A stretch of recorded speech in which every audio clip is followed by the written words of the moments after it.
At 4 p.m. Eastern, HHS Secretary Robert F. Kennedy Jr. is expected to announce a plan to phase out artificial petroleum-based food dyes. These dyes are commonly used in bright-colored cereals, drinks, and candies.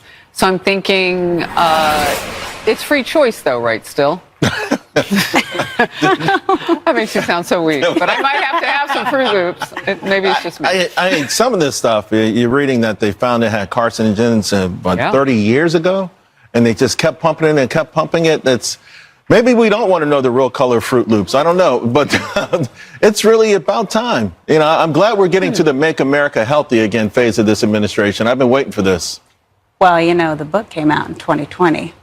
Your book did come out in 2020. And you know what, Dr. Sapphire? You could do a re-release with like a little biographical update. Yeah, no, listen, I applaud RFK Jr. and his entire team, what they're doing, really tackling the chronic illness epidemic here in the country, removing some of the harmful chemicals that are very obvious in our foods and our cosmetics. I mean, the fact that some of these chemicals were removed from our cosmetics decades ago because that these chemicals are linked to being carcinogens. Maybe we don't have robust studies showing direct cause and effect, but we can kind of deduce something. If you give someone chronic use of this over time, it's likely going to do something to their bodies. And the fact that Europe and other places in the world don't allow this kind of makes us look at our own, what we are putting into our bodies, what's going on here, which is probably why we're so unhealthy.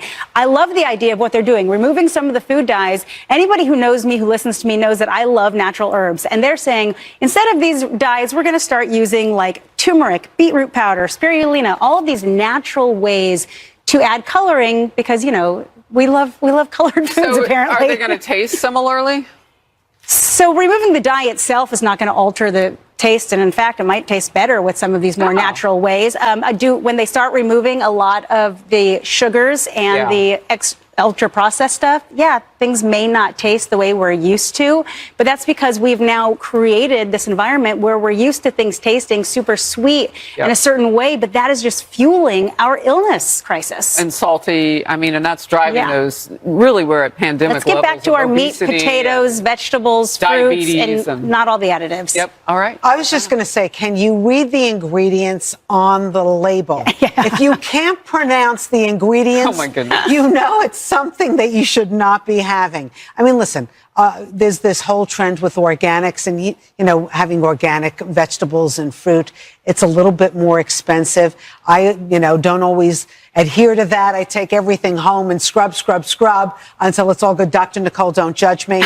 No judgment. You know, not every day can you have organic, you know, food. It's expensive. And it's expensive. It's really expensive. And it goes bad really quickly. But I'm just going to tell you, you know, children who have behavioral problems, knowing that, you know, giving them the cereal to start their day off and then misbehave in class and then be stigmatized for the rest of their life, because let's face it, the way that you are treated in grammar school and high school sticks with you for the rest of your life. So knowing what we know now, maybe we can give our kids a leg up on education.